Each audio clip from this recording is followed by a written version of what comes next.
Graça, paz da parte de Deus, nosso Pai, de Jesus Cristo, nosso Senhor. Sejam todos bem-vindos. Nós vamos, nesta manhã, continuar o nosso programa de panorama bíblico. A proposta destas aulas é justamente passarmos por cima dos livros da Bíblia e de tirarmos destas análises rápidas algumas ideias acerca da autoria, acerca da data, acerca da situação em que o livro foi escrito, para quem foi escrito, e extrair as mensagens que este livro tem de maneira panorâmica, de maneira genérica. Não vamos descer a detalhes. Quando nós estávamos pensando no estudo de 2 Pedro, nós pensamos em estudar junto com 2 Pedro, Judas. Porque a maioria dos estudiosos entende que o livro de Judas é replicado na carta de Pedro. Em outras palavras, na literatura bíblica, nós vamos encontrar, então, uma reunião de ideias comuns, tanto a Pedro quanto a Judas, não é? Do mesmo jeito que alguns estudiosos afirmam que 1 Pedro, a primeira carta que vimos no domingo passado, tem um relacionamento mais próximo também com Tiago, especialmente naquela parte em que Tiago e Pedro falam de que nós devemos resistir ao diabo e ele vai fugir de nós. Se nós temos uma necessidade, devemos colocar essa necessidade nas mãos de Deus e Deus vai cuidar. Então, do mesmo jeito que 1 Pedro tem uma ligação com Tiago, 2 Pedro tem uma ligação com Judas. Mas como a gente vai pregar sobre Judas à noite, não é?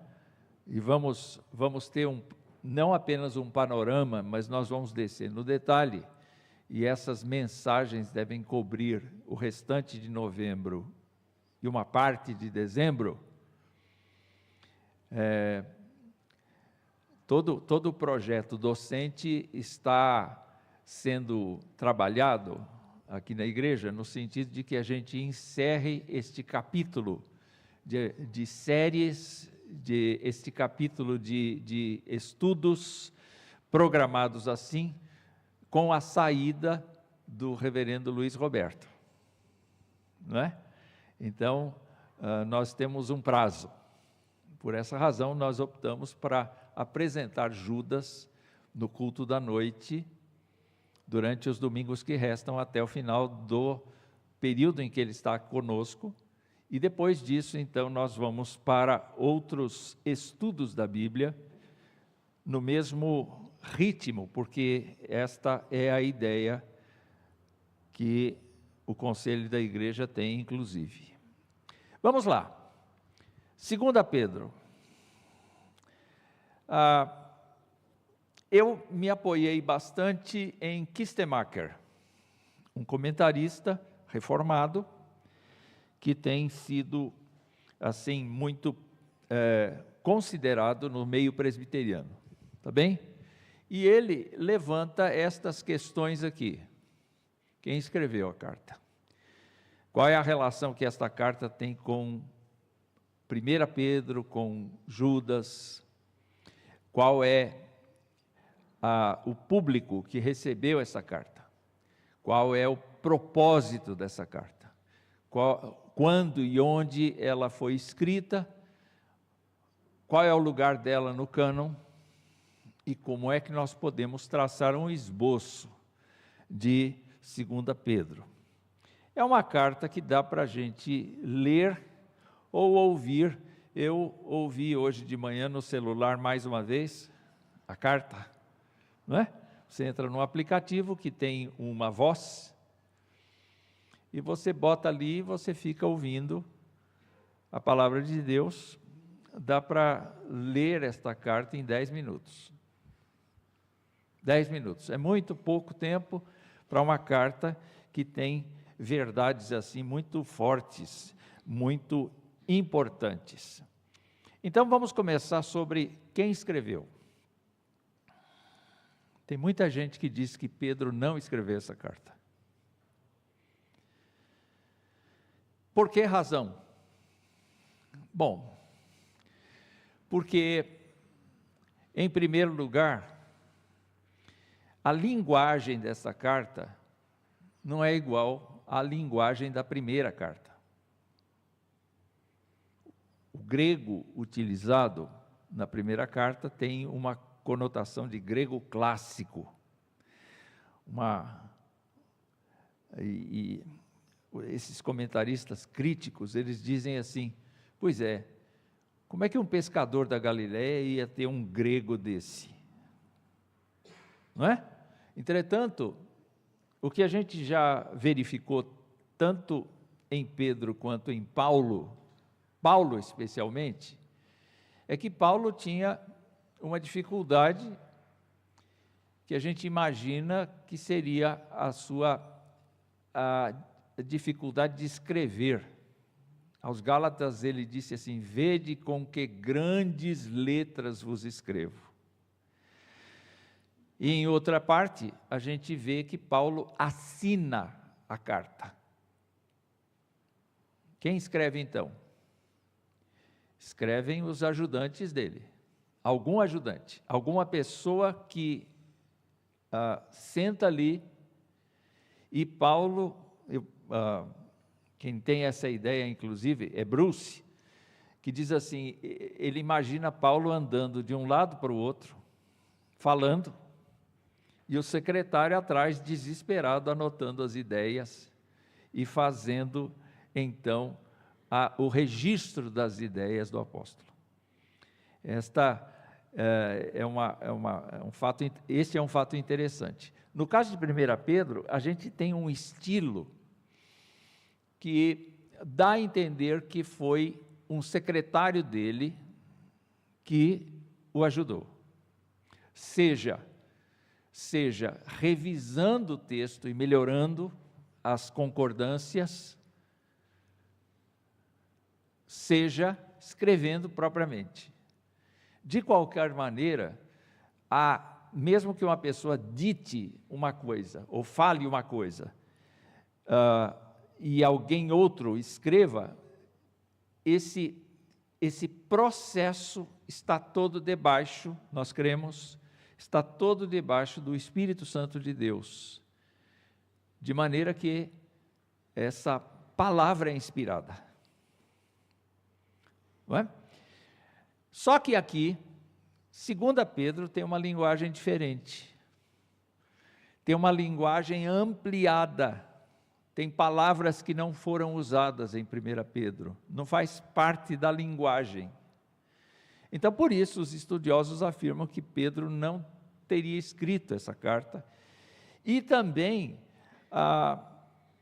aquele movimento que ele critica não estaria tão desenvolvido na época dele, teria sido mais para o final do século.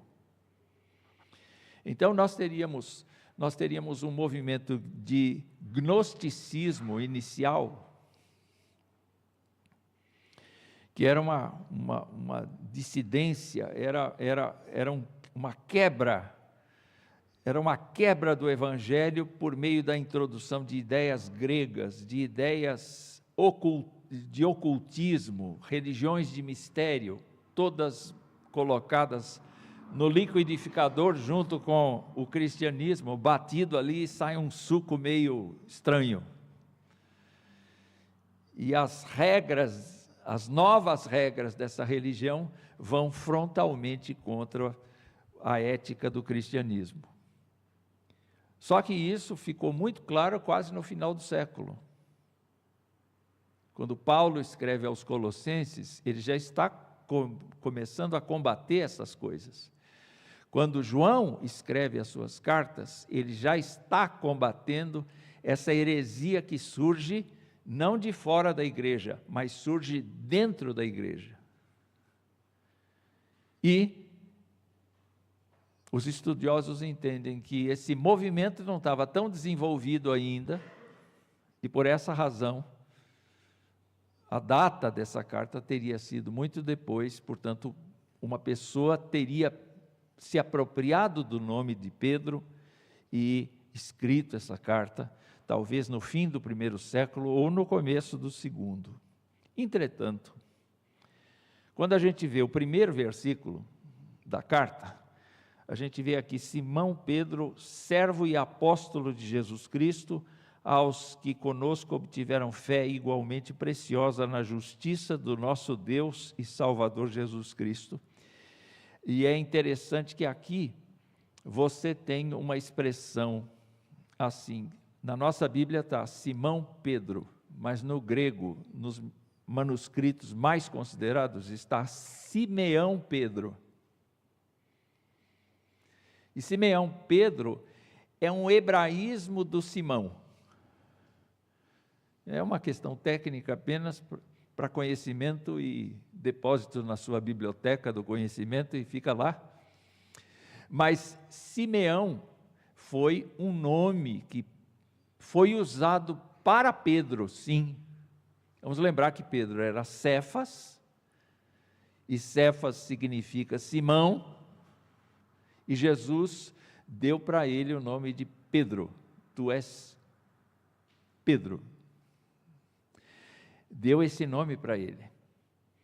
Então esse nome Pedro vem de Jesus, da ideia de Jesus, da iniciativa de Jesus. Mas esse homem, então, é o Simão, é o pescador, entretanto, é a pessoa identificada em Atos 15, 14.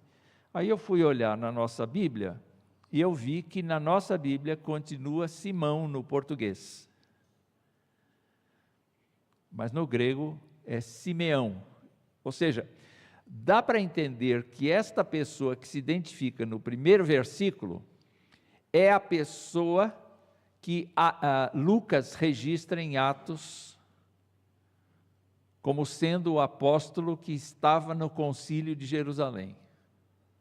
Então, por essa razão, os estudiosos mais tradicionais consideram que o apóstolo Pedro escreveu essa segunda carta. Tá bem?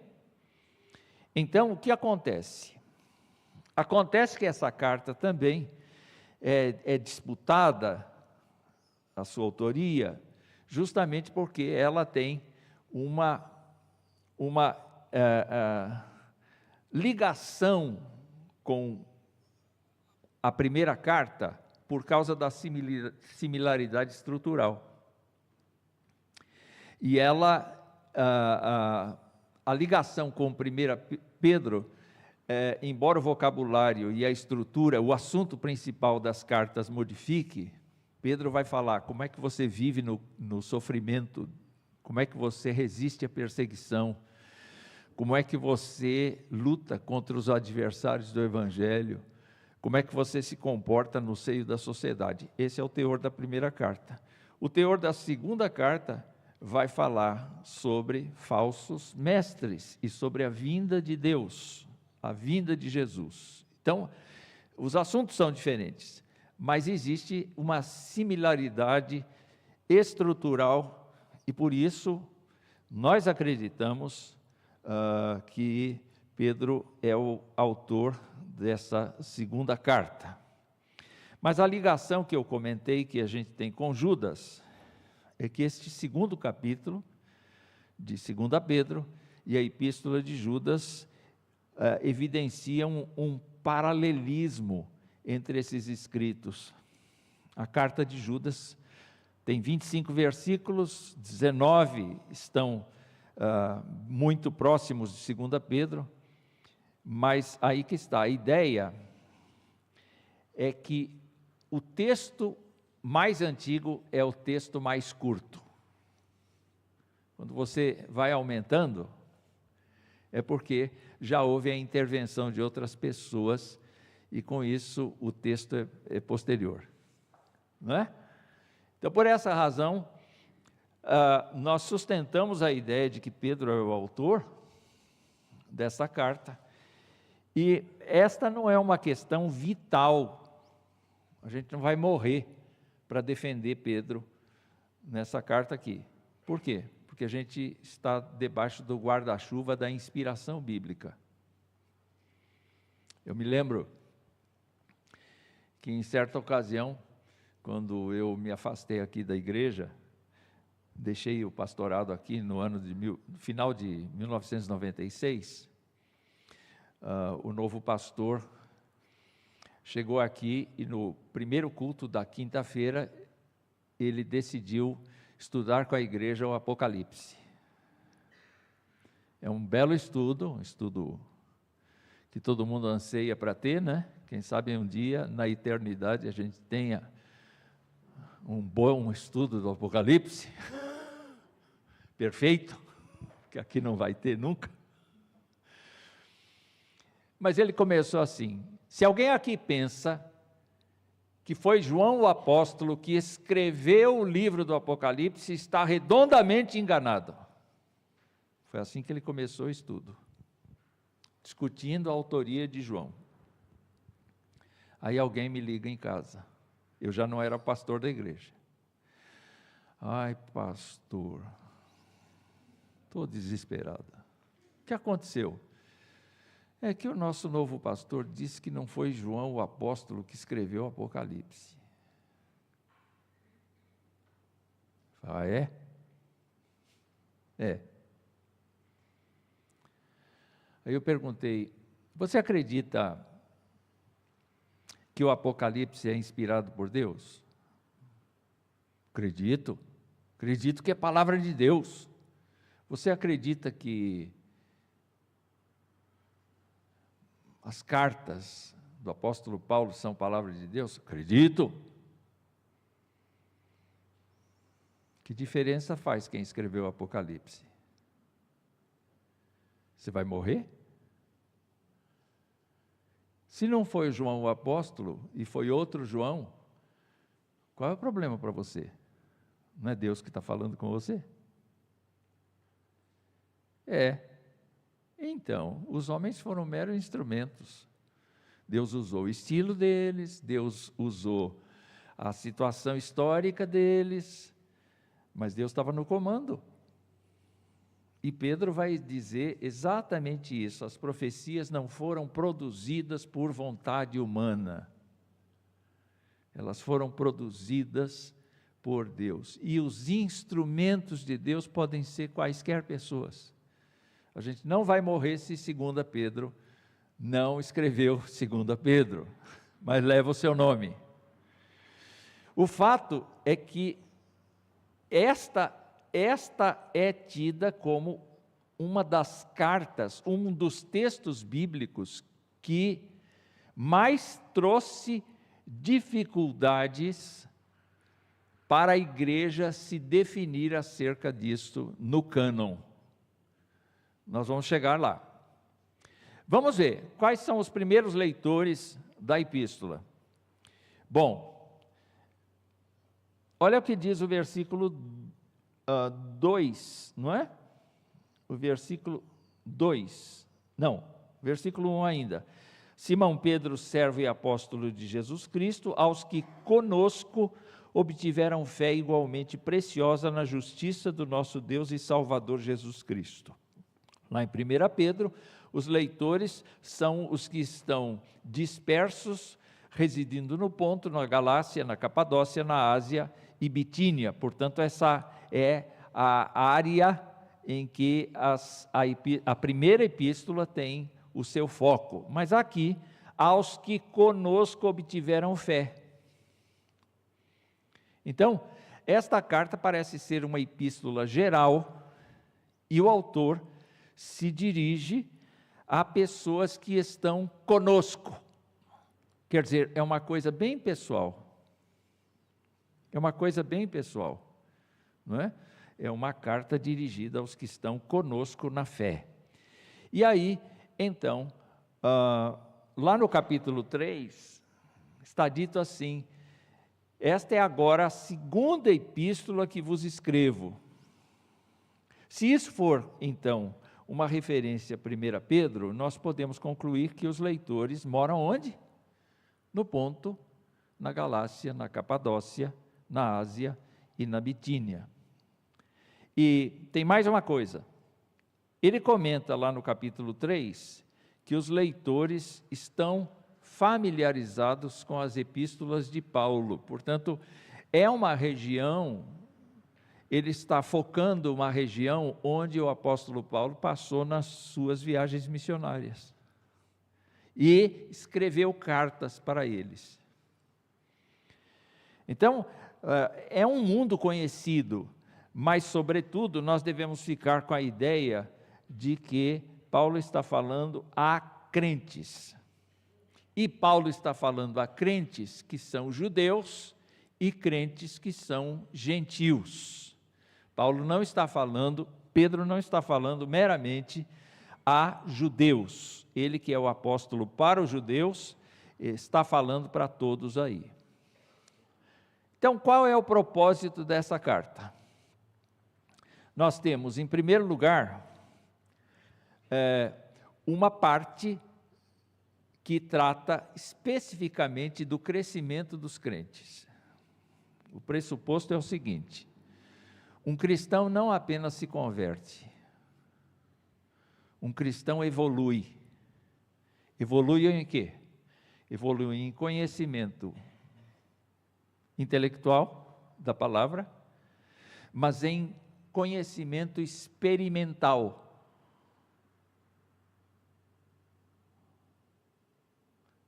Domingo passado eu estava lembrando de uma ilustração a respeito de Moody, o evangelho, Dwight Moody. Quando ele faleceu, encontraram uma Bíblia dele, de páginas bem amareladas. E nessa margem branca que tem do lado aqui, né? Praticamente em milhares de versículos, estava escrito: dá certo. Ou seja, ele pegava um texto, né? Entrega o teu caminho ao Senhor, confia nele, e o mais ele fará. Dá certo. Dá certo. E alguém perguntou: por que tanto dá certo? Foi porque ele fazia isso. Ele pegava um trecho da palavra de Deus e ele passava aquele dia, ele passava a vida dele verificando aquele conceito, andando com aquele conceito, experimentando na vida prática aquele conceito. Então, diante disto, o apóstolo Pedro diz assim: eu não vou parar de falar a respeito dessas coisas, e eu não vou me cansar de falar, e falar, e falar, e falar, até que vocês cresçam, até que vocês tenham um conhecimento que não vai apenas dentro do intelecto, mas desce ao coração e se torna prática de vida. Uma coisa assim, viva. Uma coisa real, um evangelho real, que existe na prática. Então, esse é o propósito da carta, no primeiro capítulo, especialmente, para que os crentes cresçam. A gente vai ver isso daqui a pouco, não é? Aí, ele entra exatamente no capítulo em que ele já viu alguma coisa de Judas. E, consequentemente, ele vai falar do falso ensino, dos mestres que estão penetrando entre os crentes sinceros e desvirtuando a cabeça dos crentes. E a linguagem que ele utiliza é muito próxima da linguagem de Judas, muito, muito. Ele descaracteriza as pessoas que se dizem cristãs, mas que têm uma vida absolutamente fora da realidade cristã. Então ele vai fazer essa denúncia aí no 2º capítulo, e no 3º capítulo, então, ele vai conjugar as duas coisas. Ele vai dizer assim: olha, quem fugiu do evangelho não vai sobreviver, vai ser julgado e condenado.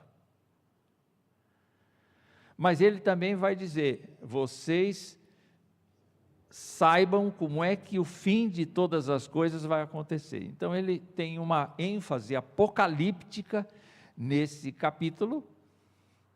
Entretanto, ele também tem uma nova recomendação para que os crentes não se desanimem. Por exemplo, no capítulo 3, a partir do verso 14, por exemplo, ele diz assim: por essa razão, amados, esperando estas coisas, esforcem-se para que Deus os encontre sem mácula, sem culpa e em paz. Em outras palavras, esta carta trabalha, de certa maneira, a soberania de Deus, que é um tema recorrente para a gente. Entretanto, esta carta também trabalha a nossa responsabilidade.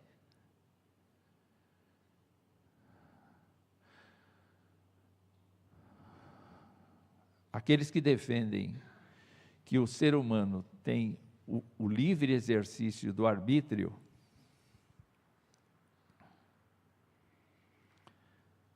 vão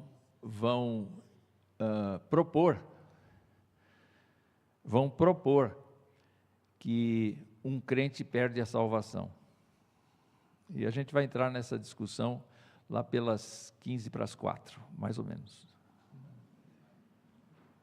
Estou brincando.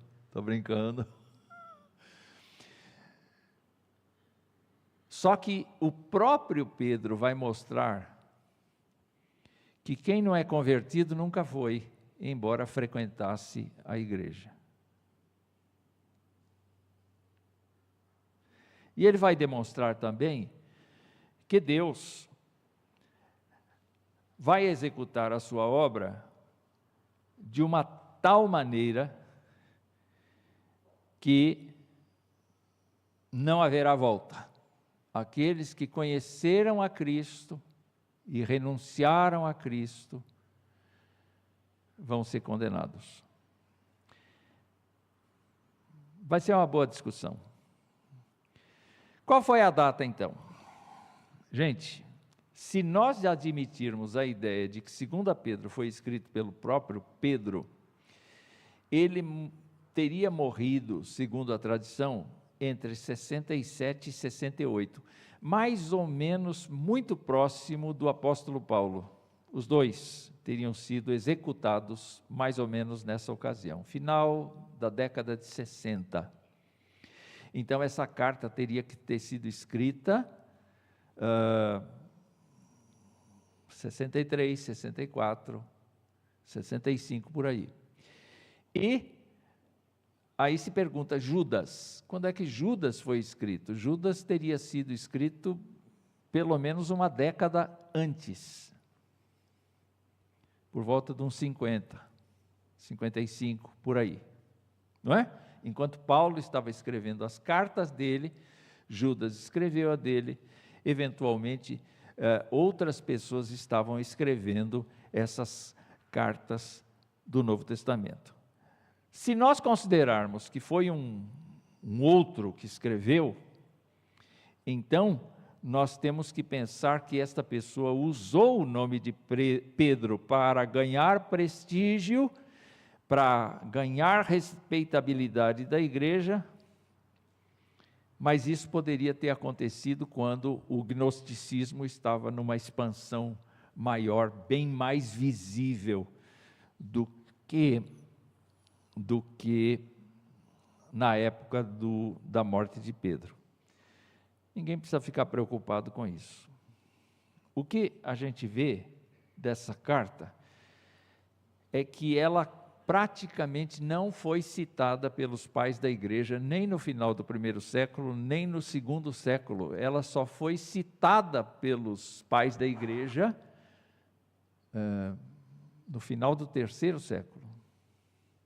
Ou melhor, no começo do terceiro século.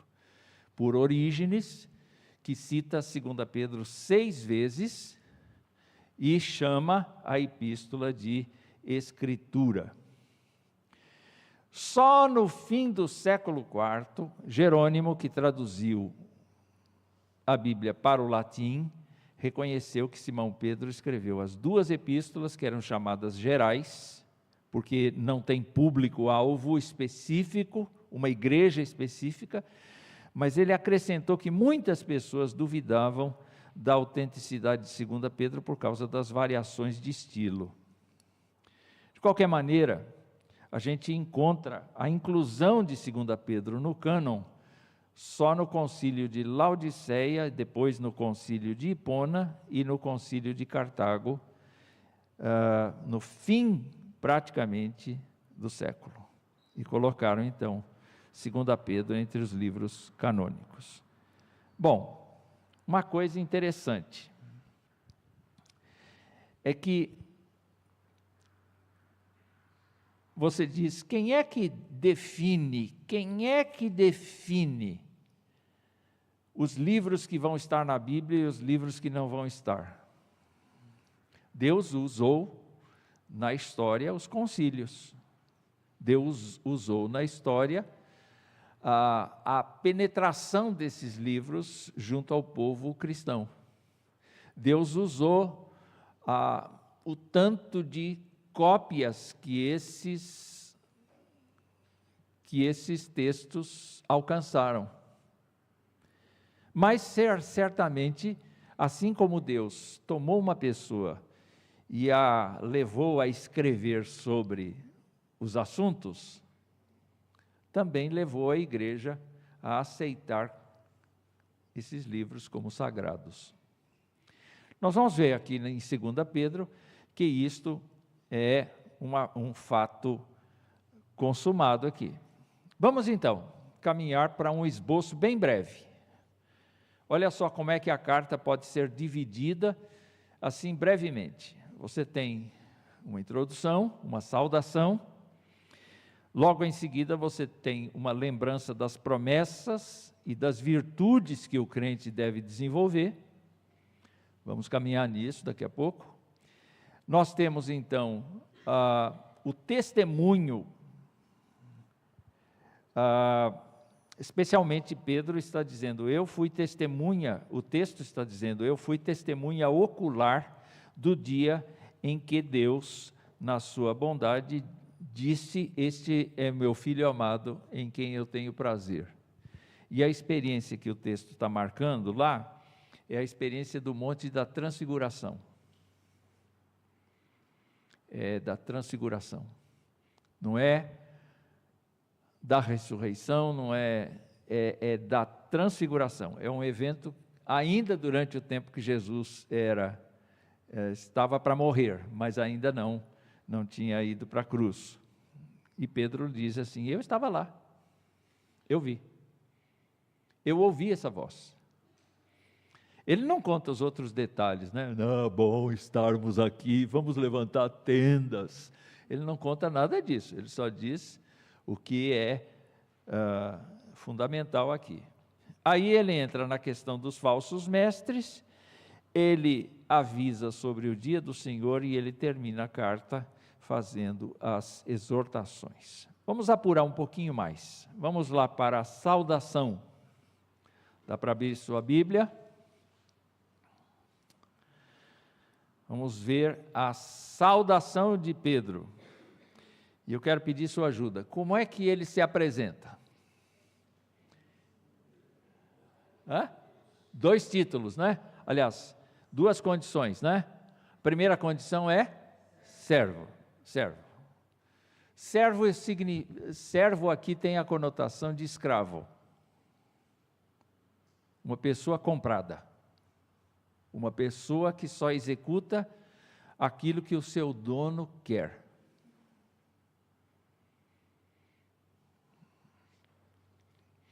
E a grande questão aqui é a seguinte: como crentes em Cristo, nós achamos que somos o quê? Se nós dissermos, não, pastor, nós somos servos. Então, servo não procura a própria felicidade.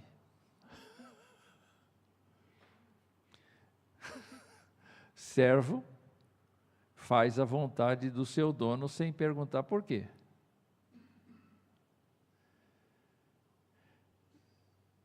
Servo, que mais de servo? Vocês podem me ajudar aqui? Vamos lá, nós estamos numa transmissão, mas nesse momento não dá para falar no microfone, não. Mas falem aqui, o que vocês sentem que é um servo?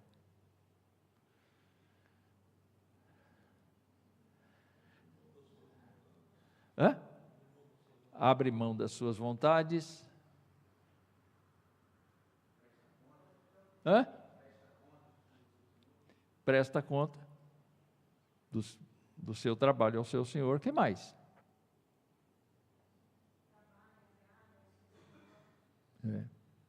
Depende. Ele depende do seu Senhor. Porque ele não tem dinheiro próprio, ele não tem salário. Então vocês podem perceber que quando ele se apresenta assim, e Paulo também se apresenta assim, ele está mostrando que a condição de um cristão não é uma pessoa ininteligente, não é uma pessoa que não tem noção das coisas, não é uma pessoa que não tem um juízo crítico sobre tudo. Ele está falando de uma atitude que ele tomou no sentido de inteira submissão a esse Deus. Eu sou submisso a esse Deus, eu faço o que Ele quer. Mas, ao mesmo tempo, ele se apresenta com um segundo nome, que é apóstolo. E apóstolo tem o significado de enviado, uma pessoa especialmente determinada para uma atividade. Vamos supor lá, Lerose tem trocentos funcionários, eu nem sei quantos funcionários ele tem, mas ele tem alguns. E ele chega para algum dos funcionários e diz assim: eu quero que você pegue um veículo da empresa, vá até tal lugar e faça isso. Isso é um apostolado, é uma missão dada. Esse funcionário dele tem o direito de desviar o caminho? Tem o direito de fazer alguma coisa pela própria cabeça? Também não. Apesar de ter senso, apesar de ter capacidade para outras coisas, a missão que foi dada para ele precisa ser executada e ele tem que prestar contas da missão dada. Então, o autor desta carta começa assim: eu sou uma pessoa que não tem vontade própria e que tem uma ordem para executar. Fácil assim. Fácil assim. Difícil pra caramba, mas fácil assim. Não é? E ele diz, mais uma terceira coisa, ele diz: aos que conosco obtiveram fé igualmente preciosa na justiça do nosso Deus e Salvador Jesus Cristo. Não apenas eu, mas quem crê em Jesus Cristo tem a mesma fé que eu. Não apenas o conteúdo da crença, não é? Mas o mesmo modo de andar.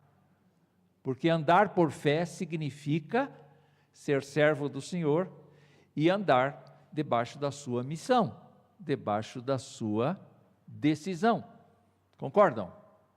Não tem nenhum sentido a gente dizer que é crente aqui e que não obedece a Cristo. A gente faz o que dá na cabeça. Não tem sentido. Se nós todos estamos envolvidos com a mesma ideia, eu fui salvo por Jesus, eu fui ganho por Jesus.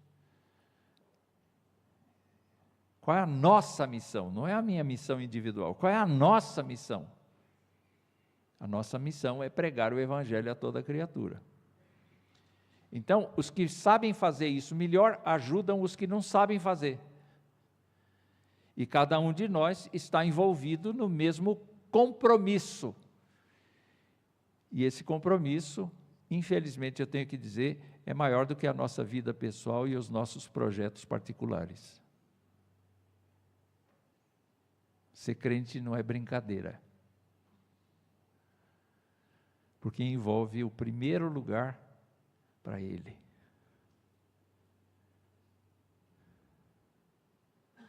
A igreja não deve ser uma fonte de manipulação da vontade. A igreja tem que ser uma unidade de ajuda, uma prestação de serviço de uns aos outros, para que a gente tenha o mesmo alvo,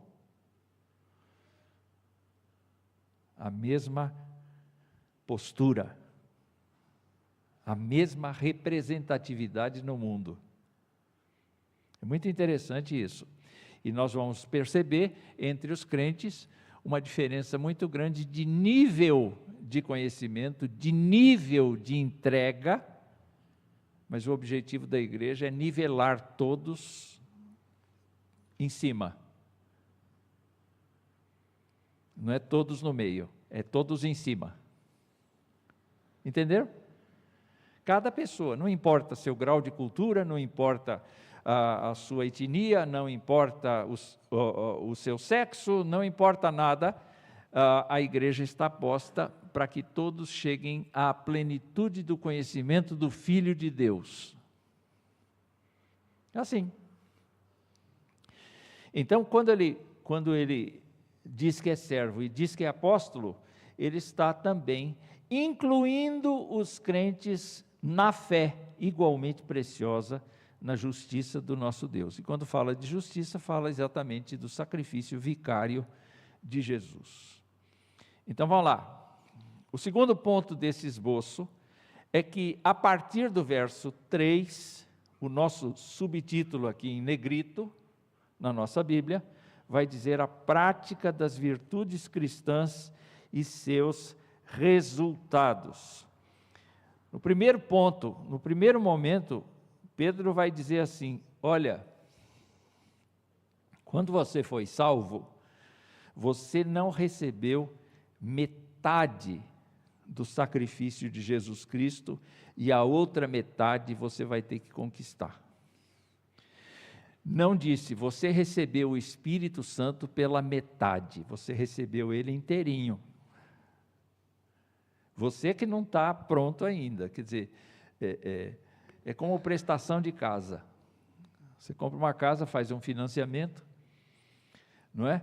Especialmente aquele sistema de amortização constante. No decorrer dos anos, você vai pagando proporcionalmente menos, não é isso?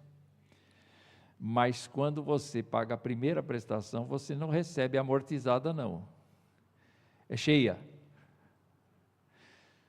Guardadas as devidas proporções, quando uma pessoa tem a Jesus Cristo como seu Senhor e Salvador, o Espírito Santo foi para ela inteiro. E ela tem que ir comendo isso no decorrer da sua vida e ganhando força. E ganhando força. Porque o Espírito Santo não está lá pela metade.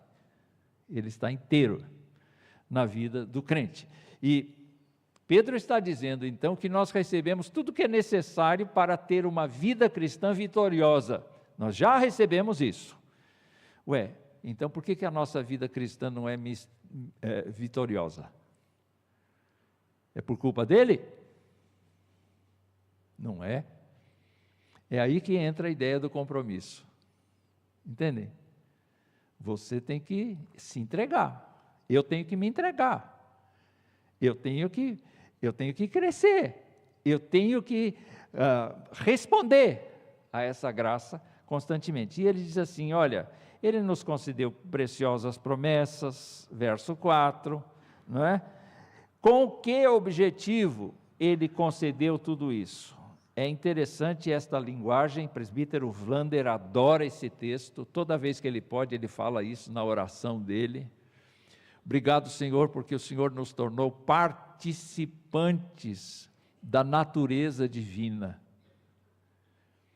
O que isso quer dizer? Que a gente está virando Deus? Não, mas que a gente, ao conviver com Deus, a gente está começando a ter os valores de Deus, as ideias de Deus, a vontade de Deus, a cumplicidade com Deus, e isso nos torna sal e luz para a terra, isso nos torna pessoas absolutamente diferenciadas na humanidade. Tem uma historinha, eu não sei se, parece que é verídica. Um missionário vai para a África, e lá, para um grupo de pessoas, ele expõe a vida de Cristo, como era a vida de Jesus, como ele agia, como ele respondia, como ele tratava dos problemas e tudo mais. Então, um velho homem daquela comunidade disse assim: mas ele passou por aqui. Esse homem que o senhor está descrevendo passou por aqui. Ele era exatamente como o senhor descreveu. E ele está enterrado aqui. Aí o missionário disse assim: não pode, não tem como. Jesus ressuscitou dentre os mortos, não está enterrado em lugar nenhum. Como é que pode isso? Eu falei: não, eu vou mostrar onde está a sepultura dele. Aí ele chega num determinado lugar e ele mostra o lugar onde David Livingstone foi enterrado.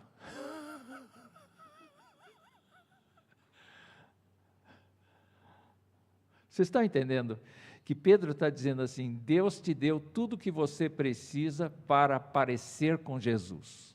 Ele te deu todas as condições, todas as promessas, tudo o que é necessário para você parecer com Jesus. E é a partir daí que Pedro, então, mostra a necessidade da gente fazer acréscimos constantes na nossa vida. A partir do verso 5 ele vai dizer: por causa disso, veja só, primeiro capítulo, verso 5, por causa disso, concentrando todos os seus esforços, acrescentem a fé que vocês têm. Então a fé é aquela fé na justiça do nosso Deus e Salvador Jesus Cristo, do verso 1.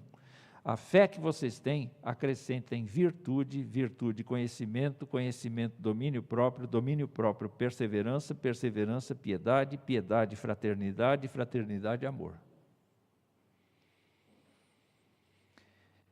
O apóstolo Paulo, quando falou aos Gálatas, ele demonstrou que boa parte destas coisas que estão aqui no Pedro são chamadas fruto do Espírito. Essa é uma coisa bacana da gente pensar. Se o Espírito Santo veio todinho para a gente, agora, o meu papel é dar espaço para o Espírito trabalhar.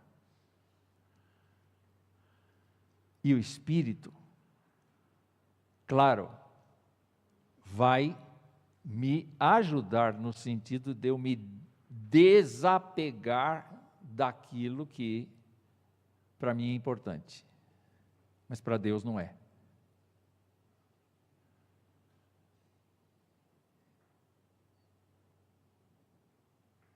É Ele que vai ajudar, a gente não vai ficar sozinho nesse esforço, mas precisa partir da gente a vontade de querer mudar.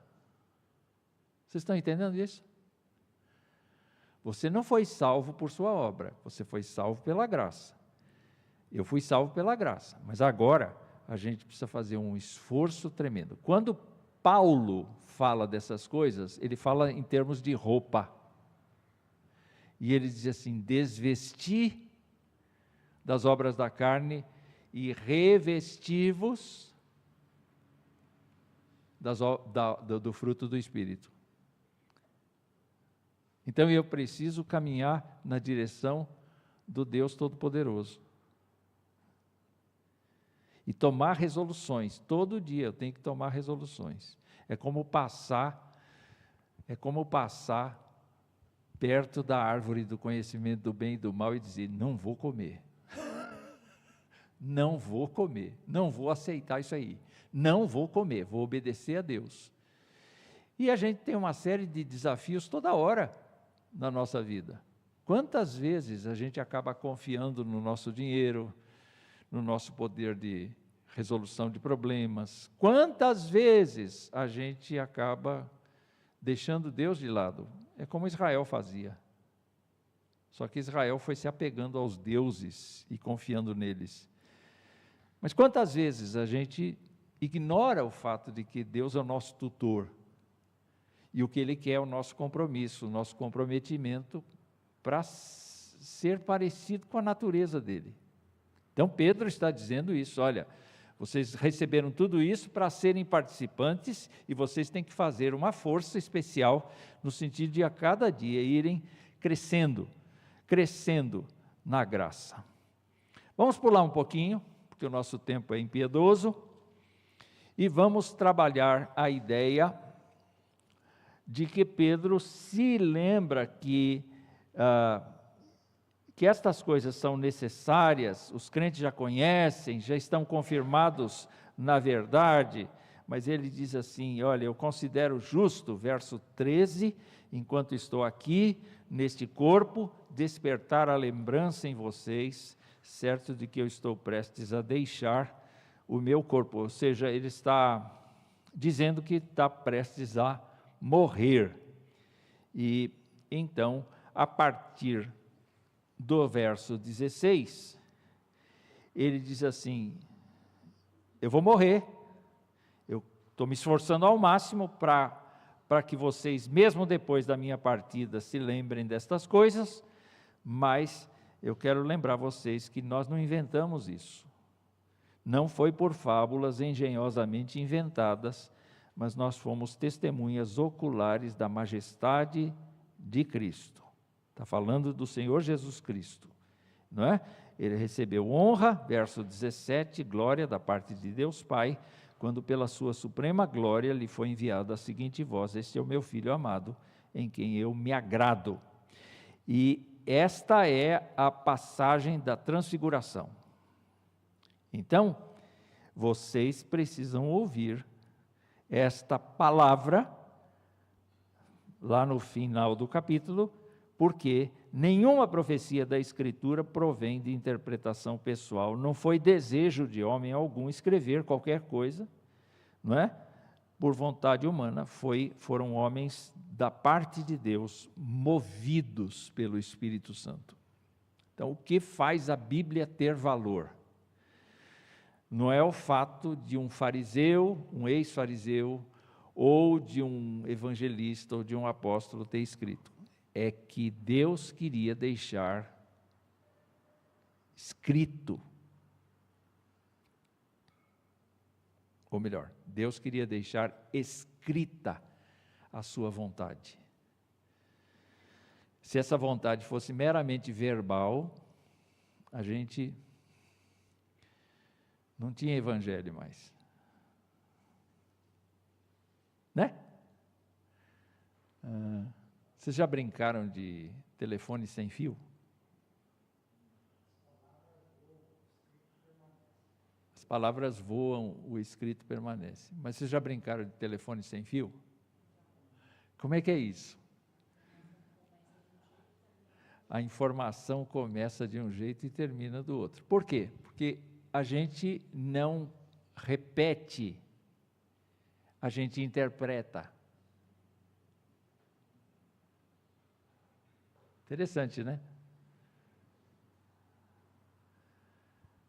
Se eu pegar vocês aqui e dizer assim: gente, vamos ficar ali fora todos na calçada e vamos torcer para um carro bater no outro. Fazer oração nesse sentido.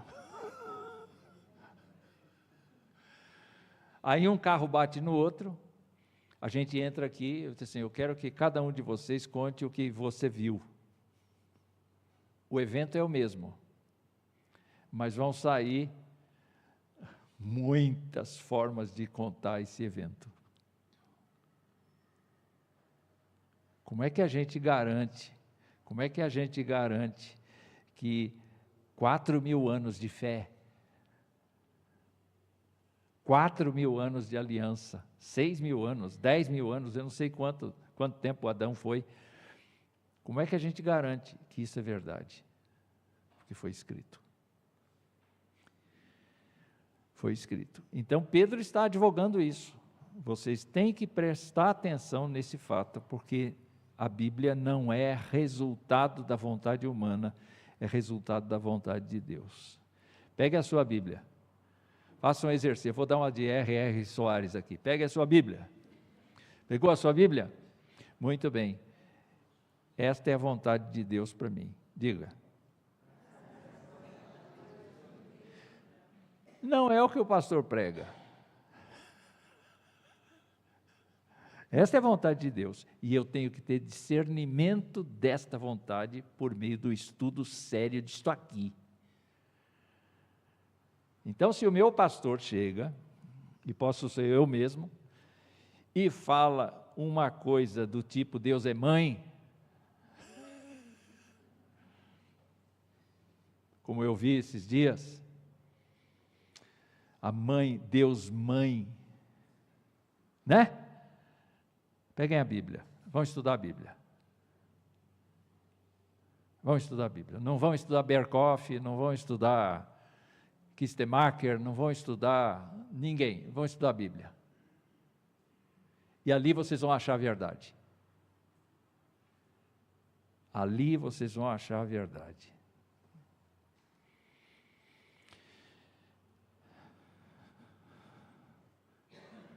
Vamos continuar. Capítulo de número 2. Começa então uma disfunção que acontece dentro da igreja. Não acontece fora da igreja, acontece dentro da igreja. E é um problema de profecia falsa. Vocês sabem que em Israel acontecia a mesma coisa, né? Acontecia a mesma coisa. Você tinha profetas, por exemplo, Jeremias. Jeremias foi um profeta que falou coisas que o rei não queria ouvir. Foi preso por conta disso. Não acabou não. Foi preso por conta disso, porque outros profetas diziam, rei, esse cara está falando bobagem. Manda prender ele porque ele está falando bobagem. Não vai acontecer nada disso com Israel. A gente é povo de Deus, a gente está sempre na aliança de Deus. Deus não vai ser tão descuidado ao ponto de nos largar. Ele não é bom? A sua misericórdia não dura para sempre? Então, Ele não vai fazer nada contra nós. A gente pode ser como quiser. E Jeremias dizia, não é assim não. Os profetas diziam, olha, a gente foi para a Babilônia, é verdade, mas daqui uns 2 anos a gente volta. Jeremias disse assim, não confie neles não. Porque Deus vai manter vocês na Babilônia até que ele se encha da Babilônia. E isso vai demorar 70 anos. Portanto, construam suas casas aí, tratem de casar os seus filhos, de formar famílias fortes, tratem de interceder por esse povo que está aí, tratem de viver a sua vida no meio desse povo aí. 70 anos, até que o cálice da Babilônia se encha e eu estrague com a vida da Babilônia. E eu disse, que isso, ele está sonhando. Pois é, quando a gente chega neste capítulo 2, nós vamos entrar no esquema de pessoas que conheceram o Evangelho de Jesus Cristo, tiveram uma postura de projeção dentro da igreja, começaram a ensinar, entretanto, eles deram ouvidos para as religiões de mistério dos gregos.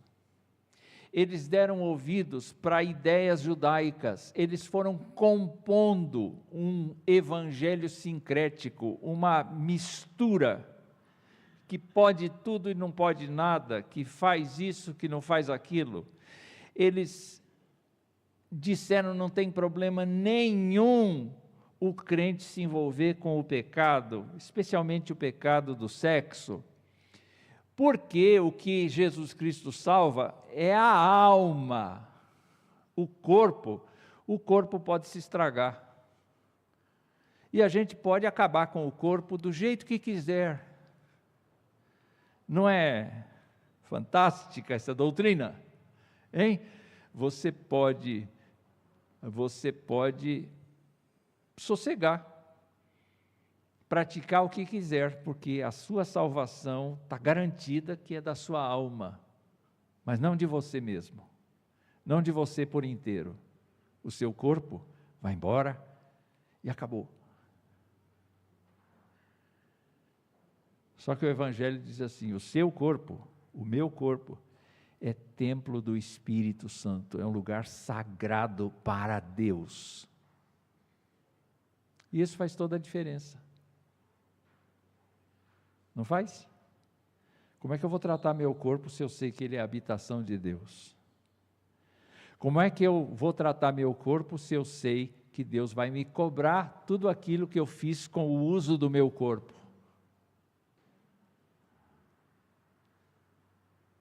Eu tenho que respeitar o meu corpo e tenho que respeitar o corpo do outro. E então os falsos mestres iam nessa direção, e vocês podem ler aqui quão pesado é este capítulo, eu não vou parar nele, porque o nosso tempo, como eu disse, é impiedoso. Mas a depravação das pessoas é rejeitar as restrições divinas e se lançar em licenciosidade insolente. É aqui, neste trecho do capítulo 2, versos 19 em diante, que Pedro vai afirmar uma coisa que vários autores afirmam. Ele diz que esses falsos profetas do versículo 1 prometem liberdade quando eles mesmos são escravos da corrupção, pois aquele que é vencido fica escravo do vencedor. Portanto, se depois de terem escapado das contaminações do mundo mediante o conhecimento do Senhor Salvador Jesus Cristo, se deixam enredar de novo e são vencidos, o seu último estado se tornou pior que o primeiro, pois teria sido melhor que eles nunca tivessem conhecido o caminho da justiça do que, após conhecê-lo, voltar atrás e se afastar do santo mandamento que lhes havia sido dado. É aqui que Pedro entra na questão da apostasia. E o que é a apostasia, senão uma pessoa entrar para a igreja de Cristo, conhecer o Evangelho de Cristo, fazer teologia em cima do Evangelho de Cristo e, em determinado momento, rejeitar essas ideias e partir para outras.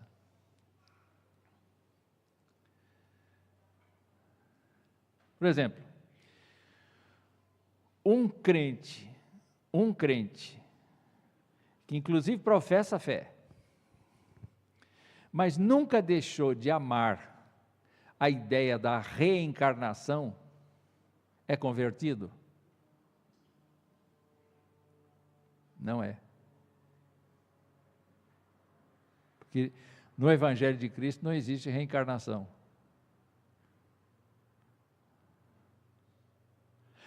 Um crente que veio para a igreja, aceitou Jesus, mas que tem sérias dúvidas de que a morte eterna é uma realidade, é um crente. Porque esses assuntos são muito claros nas Escrituras. Quando a Escritura afirma que haverá fogo, lago de fogo e enxofre, E os que não estão com o nome arrolado no livro da vida serão depositados lá junto com Satanás e seus anjos. É uma afirmação tão explícita, tão clara. A pessoa diz assim: tenho dúvidas a respeito disto. Ela não teve uma experiência com Cristo e ela não confia na Escritura para isso. E não depende de interpretação. Não depende de interpretação, porque o Evangelho afirma isso, Jesus afirma isso, os apóstolos afirmam isso, não tem como negar isso. No entanto, a pessoa diz assim: eu tenho sérias dúvidas. A pessoa tem um conhecimento intelectual da graça, tem uma convivência, e um dos autores citou aqui exatamente o exemplo de Judas Iscariotes. Vocês lembram Judas Iscariotes? Jesus Cristo disse assim: eu não escolhi 12, um de vocês é um diabo. Mas ele mandou os discípulos de 2 em 2 para curar enfermos, expelir demônios, para ajudar as pessoas. Judas foi? Ou ele ficou de fora? Ele foi. Ele foi. Ele viu pessoas sendo libertadas dos demônios. Ele viu pessoas serem curadas. Ele viu pessoas se arrependendo. Ele viu todas estas coisas. Entretanto, ele não continuou.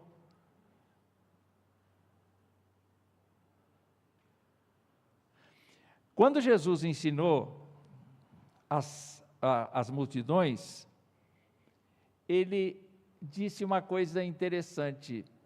Tinha um campo em que o Senhor plantou trigo. Mas ele tinha um vizinho que não gostava dele. E esse vizinho foi lá e plantou joio. Aí os ajudantes daquele homem chegaram e disseram assim: olha, não sei como, apareceu joio aí no meio do campo que a gente plantou trigo. O senhor quer que a gente arranque? Eu falei: não, calma. Foi o vizinho que não gosta de mim que fez isso. Calma. Vocês não têm que tratar disso. Deixa o trigo e o joio crescerem juntos, no mesmo espaço. E aí, quando os ceifeiros vierem, porque eles são especialistas em reconhecer o que é trigo e o que não é trigo, eles são especialistas nisso, não vocês que plantaram, mas eles que são acostumados com isso, eles vão selecionar o que é trigo e o que é joio. Aí Jesus estava lá, os discípulos chegaram e disseram assim: ajuda aí. O que isso quer dizer? E ele explicou que o campo é o mundo. A semente de trigo são os filhos do reino. E a semente do joio são os filhos do maligno. Foi Jesus que deu essa interpretação. Por isso que a gente tem a ousadia de repetir essa interpretação. E ele então diz assim: então, na vinda, você vai ver os anjos de Deus colhendo os crentes no meio dos não crentes. Onde? A gente não precisa quebrar a cabeça de uma pessoa que nega a existência de Deus, de uma pessoa que nega por seus atos o amor de Deus. A gente não precisa quebrar a cabeça para dizer que essa pessoa não é cristã. Mas a gente quebra a cabeça quando a pessoa se diz cristã, mas não tem evidência disso na vida, no cotidiano dela. É uma pessoa desconfiada, desanimada, abatida, não crê nas promessas de Deus. É uma pessoa insegura, é uma pessoa que não tem coragem de dizer: eu sou crente em Jesus Cristo, e não tenho vergonha de dizer isso para ninguém. A pessoa se retrai, a pessoa diz assim, não, eu vou na igreja dos crentes, mas eu acho que o inferno não existe, eu acho que isso, eu acho que aquilo, eu acho que lá eles comerciam a fé, eu acho que o pastor lá ganha muito. O pastor nem tem dinheiro para gravata, gente. Brincadeira, eu tenho. Então, diante dessas circunstâncias todas, a Bíblia avisa que no meio dos crentes há os não crentes. Mas todos estão debaixo das orações, todos estão debaixo dos compromissos. É muito engraçado a gente ver, quando a igreja tem um sistema de cumprimentar, eu gosto muito do Senhor te abençoe e te guarde, para despedir.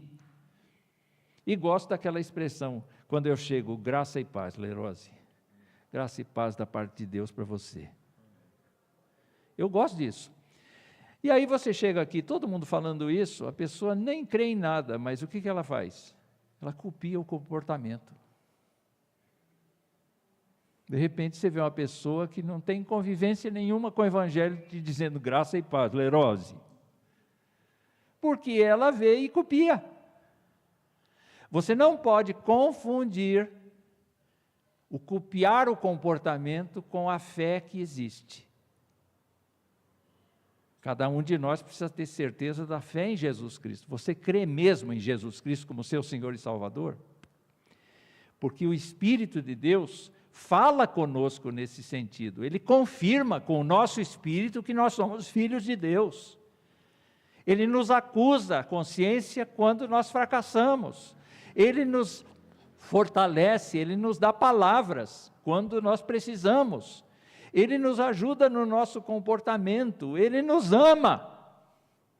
Mas tem gente que vive só do conhecimento intelectual dessas coisas e não tem a experiência com Jesus Cristo. Então Pedro está acusando esse povo dessa situação. Morreu o meu computador aqui. Sim.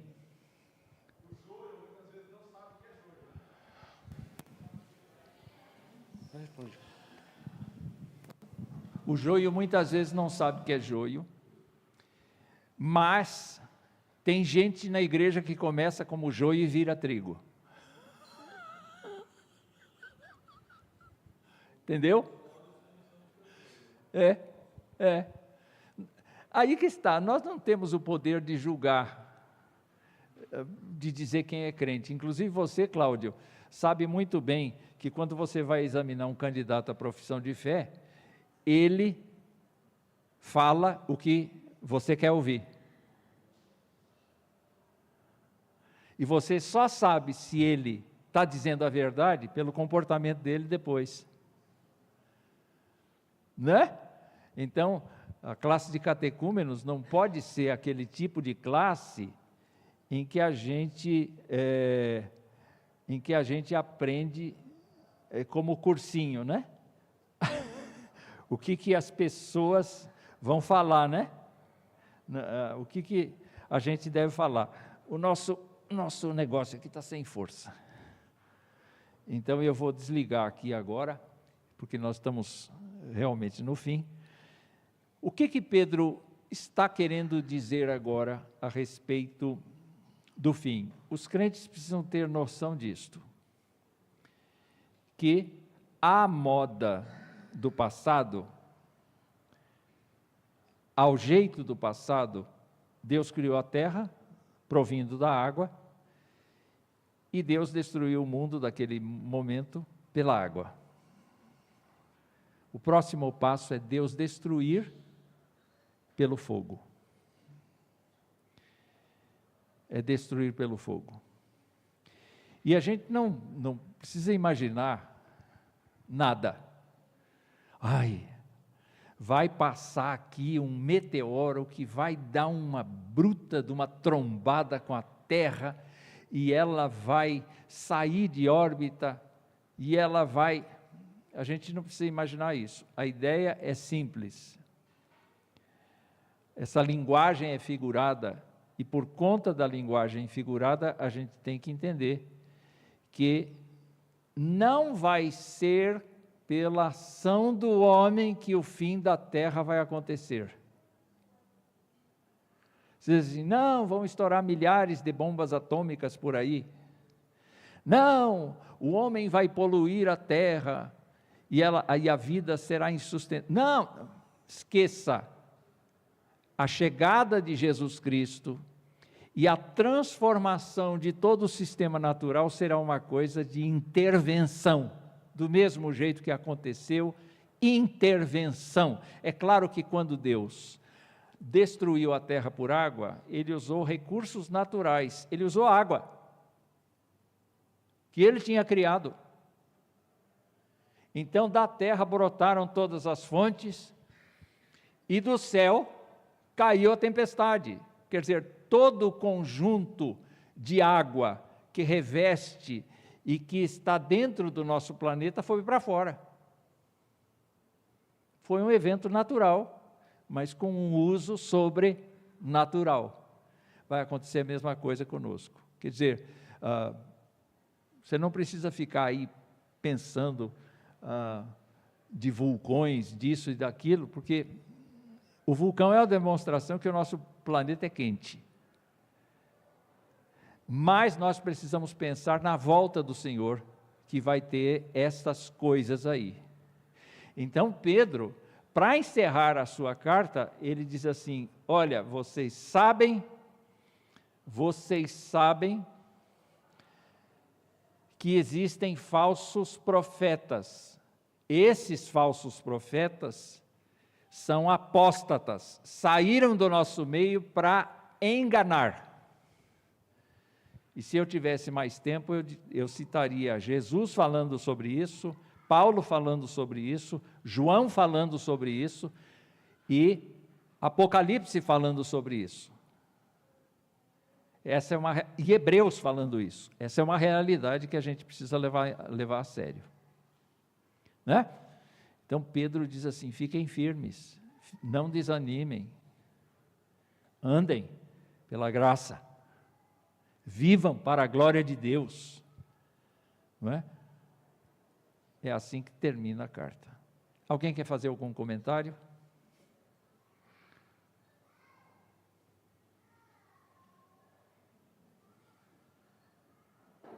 Não? Então vamos orar.